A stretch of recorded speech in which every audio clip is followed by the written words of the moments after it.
I met Jacob in 2023. I'm from Davao City, Philippines. My family and I own a few markets that sell supplies in my neighborhood. We're not rich, but we're well off by my country's standards. I joined an online group for Asian ladies who want to meet American men. I've always liked American men, and in the past, I dated an American man who lived in my city, but it didn't work out. We have a son together who lives with me, but we're no longer together, and he left the country. When I joined the site, I only watched for posts for a while and then decided to do a post of my own with my photo and giving my information. I'm 37 years old and my son is 10, and I just put that I was a single mother with a son and where I lived. My working professional and pictures of myself taken at my family shop. I had a few replies, mostly men from other countries like Pakistan, Turkey, and India. Then Jacob replied with some emoji roses saying he found me beautiful and that he would like to add me as a friend, but his friend request didn't go through and he asked me to send him one. I was okay doing it, and I sent him a friend request. Right away, we started to chat, and he said he was 40 years old and was a ship captain sailing on an oil tanker ship to Australia for a delivery, but he lived in Los Angeles, California.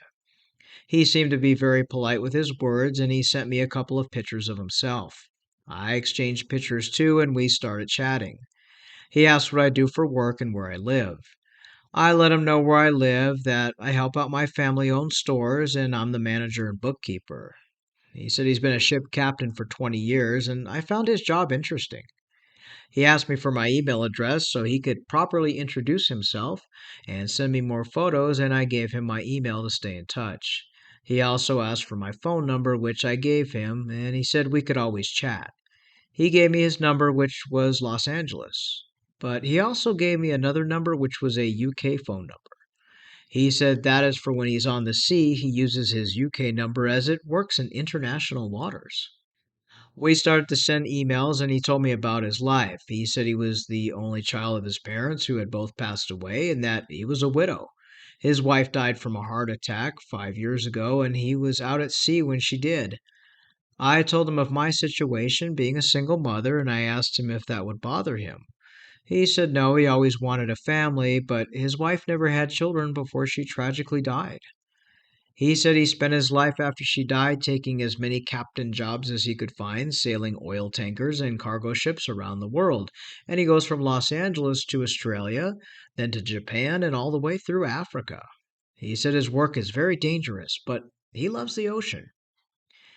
He asked more about myself, my work, how much money I make at my stores. I let him know it's a family run market and we all work together, live together to make things work, that we're not rich and we're not well off. We just work very hard and have what we need. I asked him if he's ever sailed to the Philippines and he told me he's been to Manila and other coastal cities to deliver oil and gas, but mostly sails from Los Angeles to Australia. He emailed me a few videos of the ship and him in the control room. I told him, I'm looking for a man who is marriage minded, who wants to be a part of my son's life and my life, and complete the whole package. He asked me about my ex, the father of my child, and I told him we broke up and he went back to America years ago. We never speak, nor does he see or care for his son. It is really a shame, but I've raised him with the help of my family, but my son would have loved and still love to have a father figure.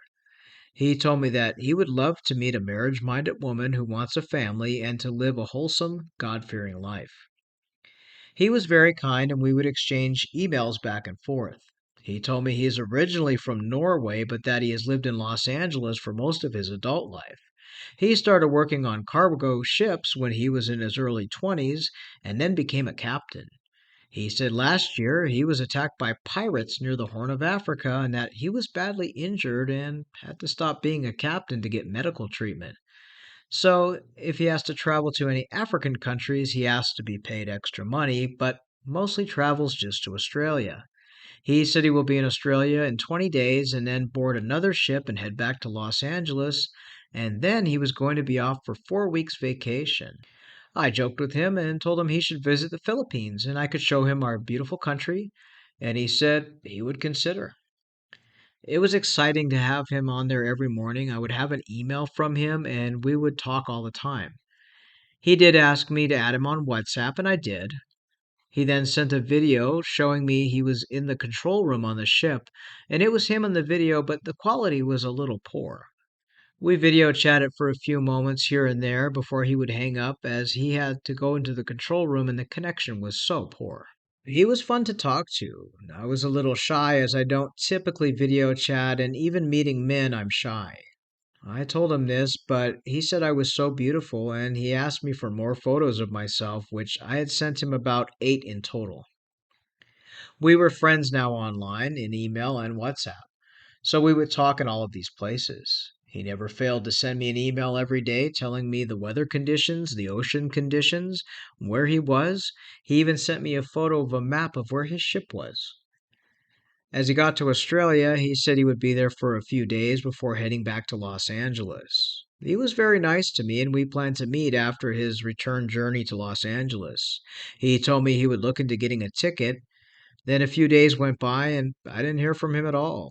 He told me that the company he works for has changed their plans, and he has to fly to South Africa to take on an oil tanker and deliver it, which would make him sail around West Africa to the Gambia, where he would drop off a large oil tanker shipment. And after that, he said he would fly to meet me. He told me that he was looking into buying a ticket, but his phone data was very low due to not having an Apple Card. He said he was unable to get one as he was leaving for South Africa to pick up his new ship. He asked me if I could buy him an Apple Card for $50. I told him that locally where I was at, I had never seen one. He asked for my address, and I told him. He mapped out places I could buy a card. I told him, well, I have to work, and one of my family shops today, and I'd be unable to get one today. He asked me if my shop sold them, and I told him no, we sell eggs, local food, and drink. We don't sell gift cards. He told me it was fine, don't worry about it. He then went to South Africa to obtain his new ship. I asked him if he was still coming to visit, and he told me he wasn't sure when he could come, as his phone was off due to me not getting him a card.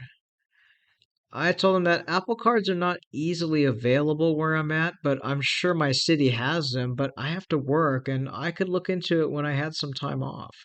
He told me never mind, it was too late.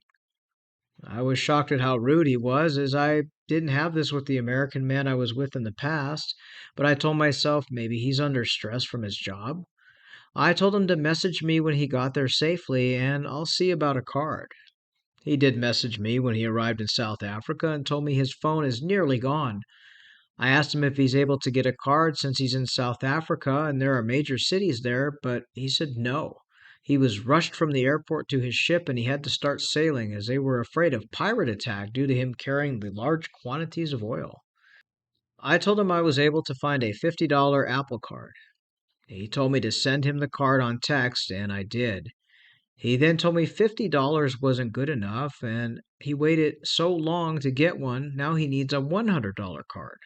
I told him I'm unable to get another card, and $50 is a lot of money for me right now. He told me I own a store, I'm rich. I told him no, my family owns small markets, we're not rich, and the family money is for the family. I paid for the gift card out of my own money. And he told me then go get another card and he would talk to me, but if I can't get it, he will just continue with his work. I was surprised by his actions. He was quite rude, and I told him this. He said that he was not rude, he was matter of fact as a man, and I should listen to him. He said he was busy working and couldn't talk. I decided to stop talking to him. I didn't want a man this rude, and I told him off, telling him in text message that he was so rude to me that it was ugly, and I'm not interested in being with an ugly spirit. For being a God-fearing man, he's rude, demanding. He messaged me back telling me that he could find a better woman, someone from America or Europe who's not cheap and poor. I cursed him out on voice message before I blocked him. I couldn't believe his behavior, and I went back on the dating site and posted a new picture of myself, saying I'm single and looking for a good, honest man, not a user. Shortly after my post, I received a reply from a man named Thomas. It was Jacob's picture, though, and I thought it was Jacob, as it was in fact the exact same picture, but this Thomas said he was a captain for a cargo ship. I thought for sure it's Jacob wanting to come back. I cursed him out in Messenger, and Thomas said he was 50 and from Germany and divorced. I was confused, so I hit the video chat button and he didn't answer, but he sent me a voice message, and it was a different voice from Jacob, but the same kind of accent. I then received another friend request from a man named Kevin using another picture of the same man as Jacob and Thomas. I was being attacked by these men's photos. I felt panic and I told the admin of the group what happened.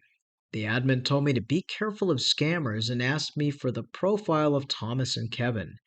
He told me they are fake and they are scammers using pictures of a famous ship captain, and he gave me that captain's real name, and that he had banned several of these types of profiles. That's when I checked into the name of this captain and found out the real man's photos are used by scammers. I was scammed.